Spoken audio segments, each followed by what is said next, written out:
What's the deal with the verdict on Hunter? I'm going to tell you right now, it's not the real story. In September and October, they're going to come around again with the appropriate charge. It's not about your drug habit back then in 2009. Nobody wants to see a guy have to go to jail because of a habit he's kicked. If he's clean, if he's out of it, I don't want to punish him for what he did then any more than I want to put Trump in jail for what he did in 2009. This is crazy, people.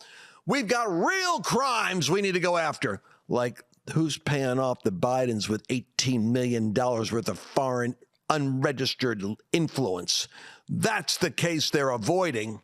That's the case coming in September. But I can't talk about that now. This Pride Month thing is making me irritated. I'm tired of it. Why does Pride Month get a whole year and Family Month doesn't get, or no, you actually get a month, right? Not a year. Well, they get a whole month. I want family to get a month.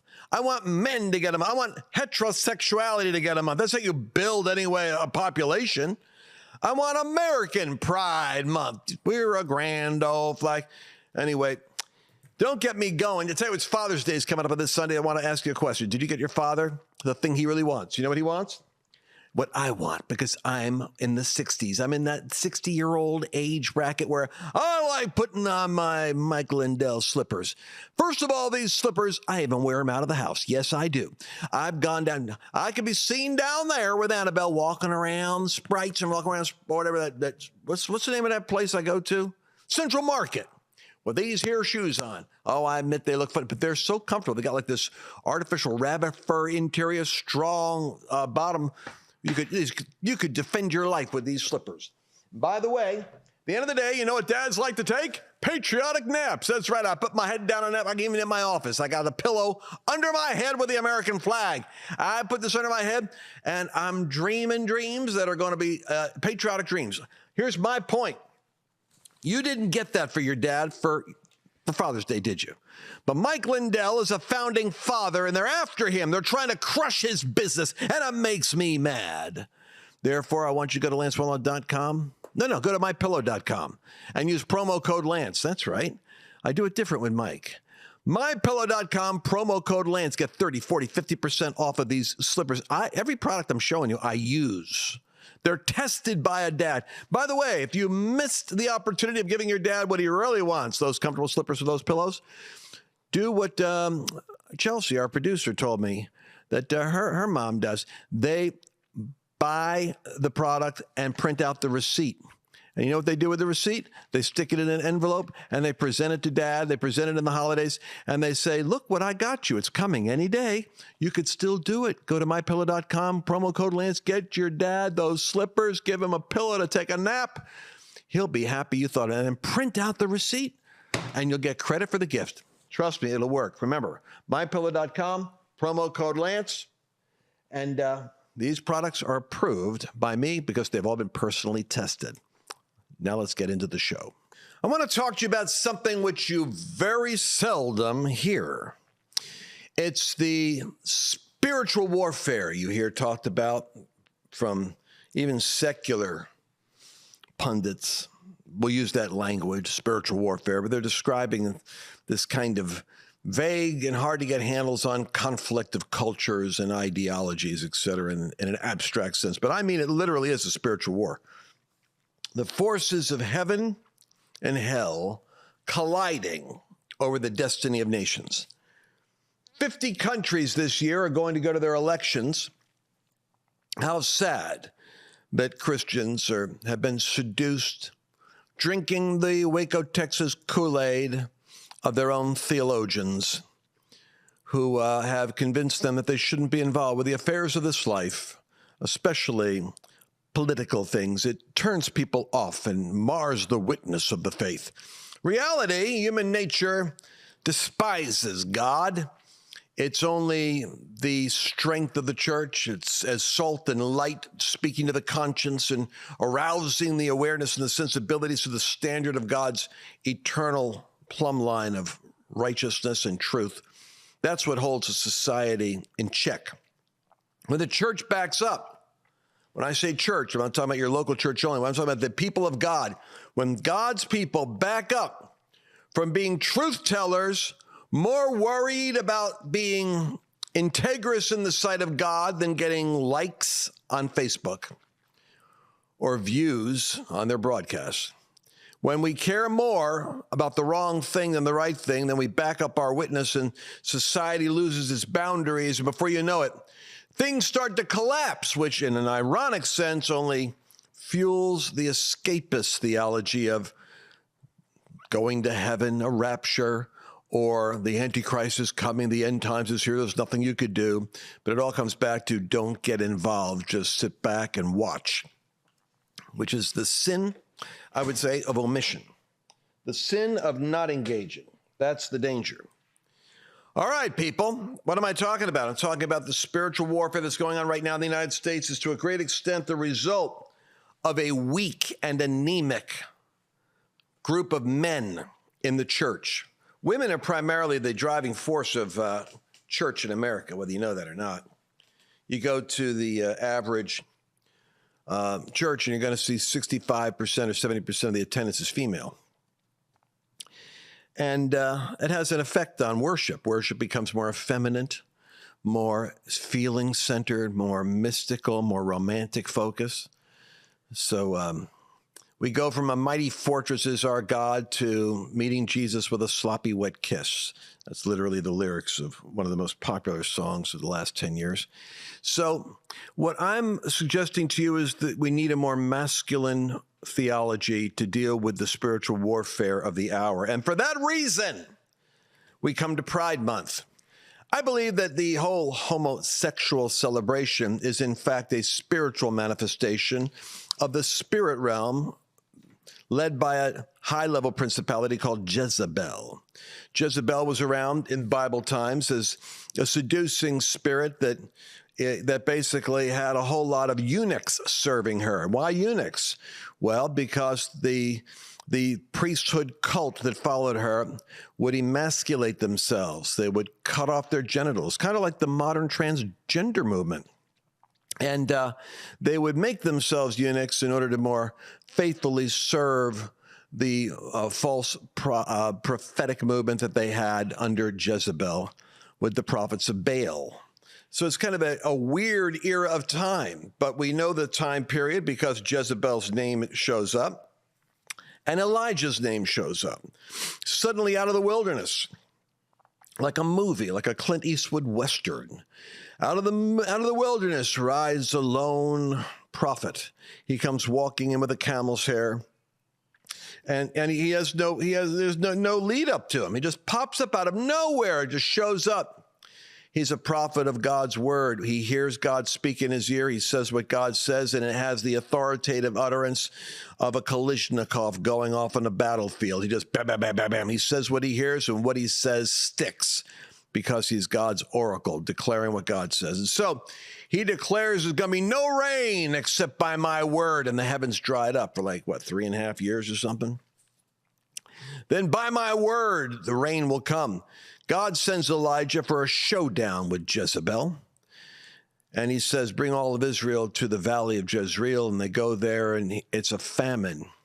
There's no water. There's no rain. And he demands a very costly offering. You talk about a Pentecostal taking an offering. You have no idea. This televangelist offended everybody. He said, bring what water you have and soak the sacrifice. And he dug a trench around his sacrifice. He poured water on it, pour water. He commanded them to continue pouring water until the trough was filled around the soaking wet sacrifice. He allowed the prophets of Baal to call down fire from heaven upon their sacrifice. They didn't call for water. They went for blood. They cut themselves with lances and with swords and knives, and cut themselves and screamed from morning to afternoon. And as it went into the later part of the day, Elijah said, that's it. We've heard them running. And he mocked them. And for people to think that it's inappropriate to enter into that kind of sarcasm, he mocked them mercilessly. Elijah went out and said, I don't know, maybe Baal, your God, is taking actually it would be cruder than what I'm saying, but he basically said he was going leasing. That's what it would say in the King James. It means maybe he's going to the bathroom is what he's saying. Maybe he'll be back in a little bit. Maybe he's having some, digestive issues. He'll be back later. Maybe he isn't back yet. He started mocking them on the delay. Then his turn came. He puts the water in the sacrifice, and he calls upon God to hear his voice and turn their hearts back to him, and fire comes down out of heaven, consumes the sacrifice. Then Elijah has all the 400 prophets of Baal killed. I don't know how many he killed, but he had them all seized, and the Bible says that he executed them there, whether he commanded them to be executed or whether he did it. There was an interesting moment there. Why am I saying that? Well, because according to the Bible, when Jezebel is having her triumphant moment, Elijah's response is to show up out of nowhere and deal with it. All that to set up what I want you to see now in Malachi chapter 4. Remember the law of Moses, verse 4, my servant whom I commanded him in Horeb, with all the Israel, with the statutes and the judgments. Behold, I will send you Elijah, the prophet, before the coming of the great and dreadful day of the Lord. Behold, I will send you Elijah before the coming of the great and dreadful day of the Lord. He will turn the hearts of the fathers to the children and the hearts of the children to their fathers, lest I come and strike the earth with a curse. Folks, behold, I send you Elijah before the coming of the great and dreadful day of the Lord. Evidently, there's a great day coming. There's a dreadful day coming. It's a time when God is going to be reckoning history and wrapping it up. And then it says that I'm going to turn the hearts of the fathers to the children. God's remedy to Jezebel is to restore fathers. I want you to hear this. This emasculating move of lesbian, gay, bi, trans, go down the alphabet, grouping here. It's all about emasculating men like Jezebel did and hunting the fathers, embarrassing them, muting them, causing them to be silent, bullied. All the sitcoms, I can't tell you. The power of media and the arts to represent man as a goofball, as an idiot whose kids and his wives are all so much smarter than the dunderhead, bumbling old man that's useless. Satan's mocking fathers. But you know what eventually killed Jezebel? When Elijah showed up, it shifted the mentality of the nations. It shifted something in the minds of the people. And they came out of the fog of the seduction of Jezebel's weird antics. And when that happened, I believe it was Jehu, a political figure, by the way, like Viktor Orban, or like Milei in Argentina, or like Bukele in El Salvador. These dangerous right-wing extremists who are kicking the gangs out of their country, imprisoning criminals, stopping lawless immigration, and arresting woke money spending in their government that produces nothing. And as a result, they're turning their countries around. These are I'd say the fathers, the founding fathers. The fathers God is finding. For God is finding founding fathers now. America in its Pride Month, putting its pride flag up on its White House, is taking a father who God has raised up. Oh, yeah, a flawed father because we're a flawed nation. But Donald Trump began to set his house in order in 2010. He began to judge himself. He did not want to be a philandering man. He was working on himself because he had one iniquity. It had to do with, like Samson, the vulnerability for Trump was Philistine babes. Satan's rubbed his nose in it with Stormy Daniels, an affair he had, I believe, in 2006 or 9. But the Spirit of God, nevertheless, has raised up a man who cares about the family, cares about the nation.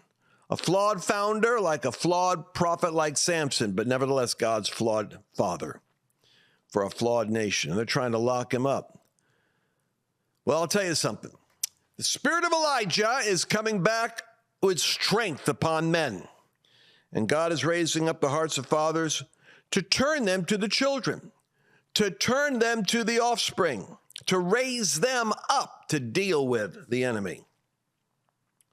And that you're entering, what I'm saying is history says God will send Elijah so that the family doesn't continue to be destroyed and the children are saved. The aborted children, the transgender mutilated children, the drag queen, solicited children. God wants to save. He's raising up men. He's turning the hearts of fathers, because the fatherhood movement is connected to Elijah, and Elijah and the fathers are going to save the next generation of youth. And they're going to deal with Jezebel and her perverse false prophets of Baal. I'm giving you the news as it's happening in the parallel universe. That is your spiritual warfare. During Pride Month, we're going to tear down that spirit of pride over America, because it shouldn't be proud of what it ought to be ashamed of. We'll be back in a second. I wanted to take a minute to talk about one of my great heroes of the faith, which is Mike Lindell. What's really cool about Mike is it's not just the pillow. It's the fact that the guy makes really cool products. For instance, I start my day off with my coffee. I had a cup of coffee the other day here in the office, and I said, no, I want that. It wasn't like Starbucks. It tastes better. And it was Mike's coffee. I said, what is it? They go, Mike Lindell's coffee. I said, my gosh, get a bunch of my coffees. Now, the best way to start the day is you put on these slippers, right? And have your my coffee. If you've not worked with these slippers yet, I'm not kidding you. There's a special kind of a design that Mike has put into these with 4 layers of cushion with a solid sole and a fur interior. I call it my sip and slip strategy. I start my day off by slipping on my slippers, then having a sip of Mike's coffee.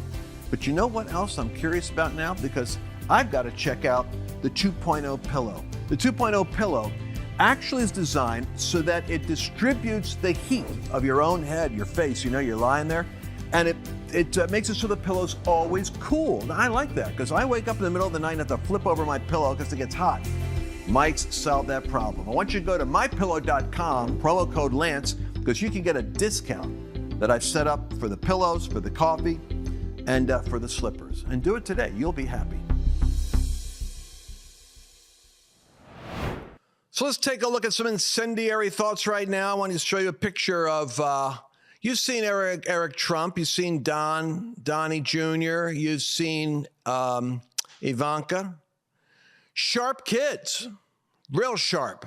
Then you got Hunter Biden here, you know, kind of cracked out with his cigarette sticking out of his mouth. It wouldn't be so bad that he has this, situation as that the father used him in order to be his closer for his brother in him to be able to make money, leveraging the privilege of his diplomatic status in Washington, which is done all the time, by the way. I mean, Hunter and John Kerry's son were both involved with Burisma, if I'm not mistaken, for a while. And then I think Kerry's son realized that Hunter might be a little bit of a radioactive liability and backed up. But all these guys in Washington, I'm sure that the sons and daughters of influential power brokers make friends based on their parents who ingratiate, who people have invested in order to ingratiate their way into influence in government. But to do it as blatantly as Biden did it, with near $18 million brought in through Hunter doing his global globetrotting. And listen, my point is this, not that his sons can't screw up or do drugs or have problems, obviously. It's that fathers are intervening and dealing with the sons and daughters that go off. They're not putting them to work and giving them a job to pay for their drug habit. You get what I'm saying? I don't want to go down the rabbit trail here about what was up with Biden's daughter and, the diary, and why were they all freaked out over the content of the diary. I don't know what she had in it. And the diary is a personal thing, but if the storyline is true, that you've got weird behavior in the parents, it explains that there's something spiritually off with the fathers that are heading the office in the nation. and I don't have to go down the next rabbit hole with you. If it was a stolen election, then we have a really bad deal. We got fathers over the nation empowering Jezebel, which explains why Biden's going on the Pride tour now to try to go to 200 different, locations or try to mobilize 200 different Pride mobilized organizations to get every transgender, bisexual, homosexual that he can find backing him, creating an artificial labeling of Trump, who actually is inclusive. They've had their events at Mar-a-Lago with the gay community that are conservatives, but making it look like Trump is the great hater of people.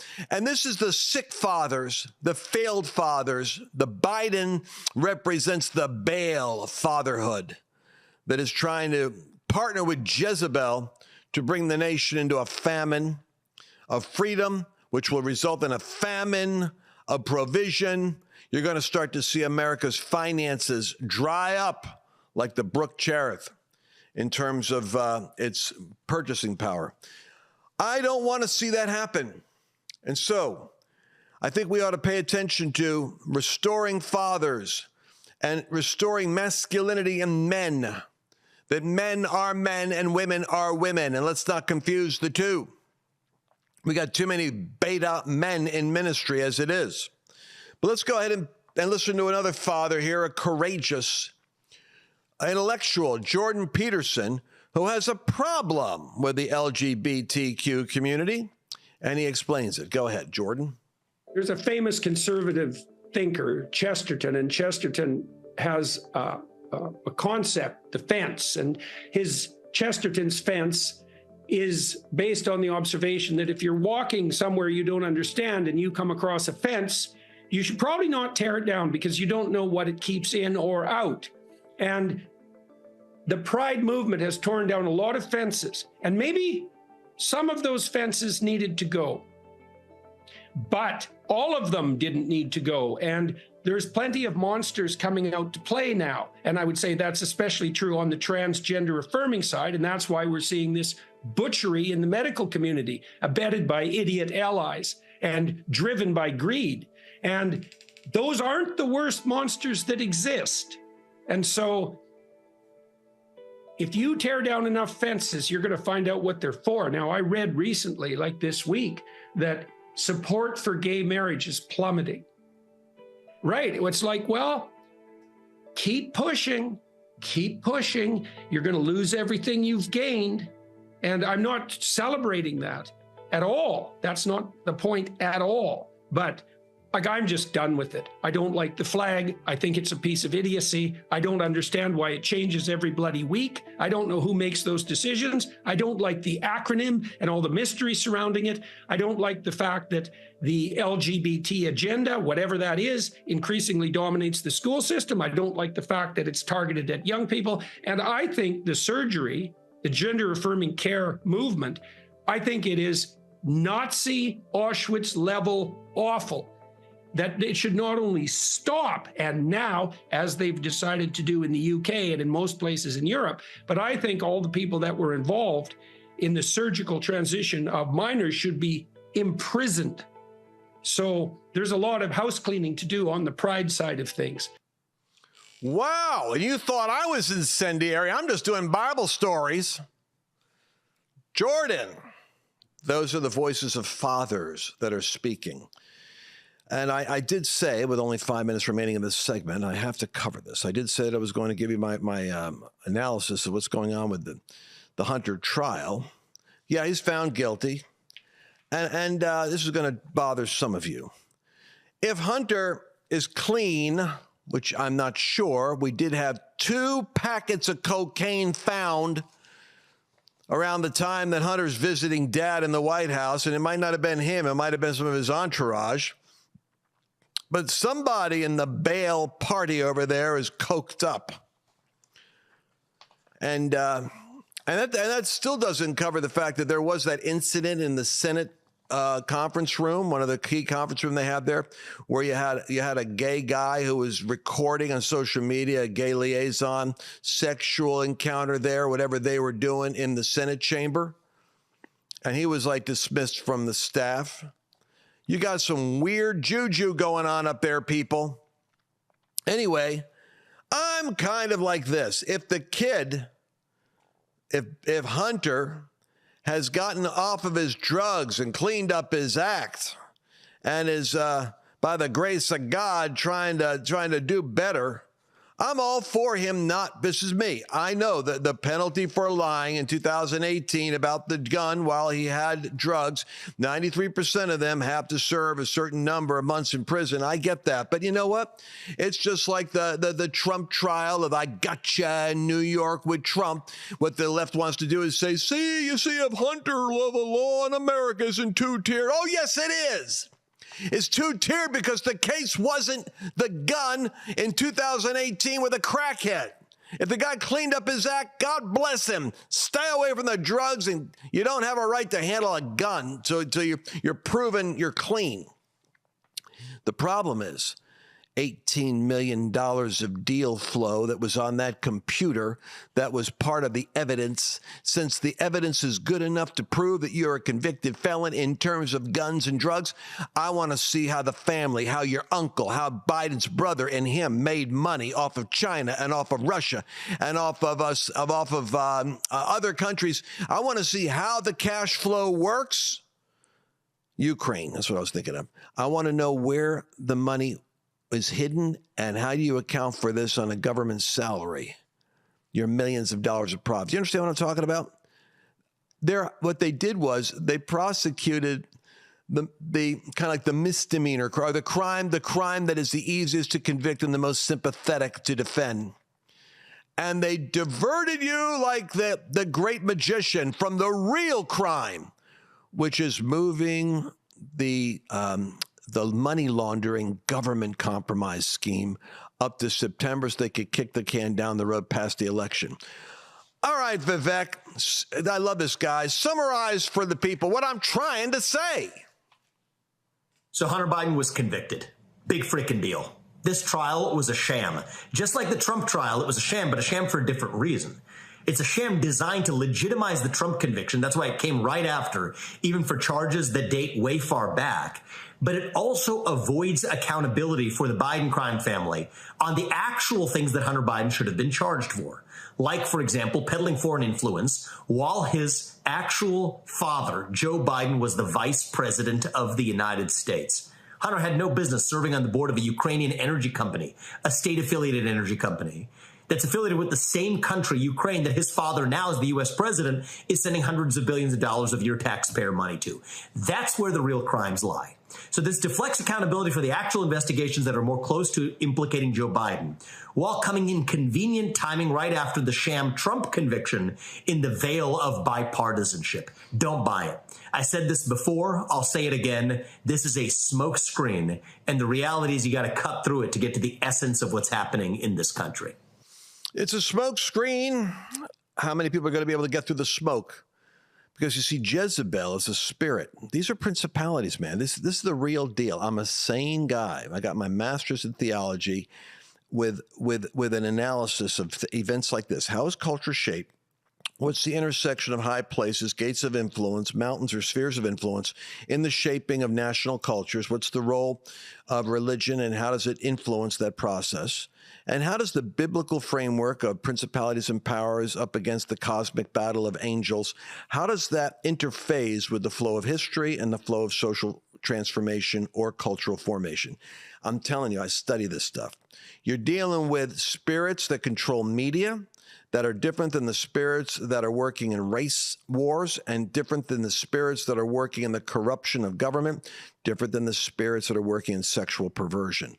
All of them coordinated together for the takedown of Western civilization and ultimately an attack upon Israel and the church, because that's what the spirit of Antichrist hates. It hates the seed of Abraham that is that gave the Messiah and that gave the church.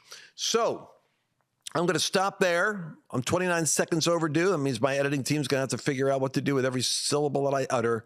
But I'm looking forward to seeing you again tomorrow. You don't want to miss the next broadcast because every day I'm going to be covering more on this Pride Month. I'm going to follow Jordan Peterson up with another incendiary soundbite that's going to stimulate and provoke some interesting conversation out there. Don't forget, you can write to me at freedom@lancewallnau.com. freedom@lancewallnau.com. Give me your thoughts, give me your feedback, give me your ideas, give me guests you want me to interview, give me segments you want me to cover, subjects you want me to comment on, and opinions that you have regarding what you just heard today. freedom@lancewallnau.com, and we'll see you tomorrow. When I started MyPillow, it was just a problem solution, one product company. Well, since then, with the help of my dedicated employees, we now have hundreds of products, some you might not even know about. To get the word out, we're having a $25 extravaganza. 2-pack multi-use MyPillows, $25.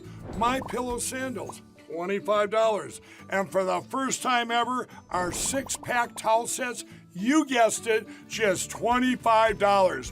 Our brand new 4-pack dish towels, $25.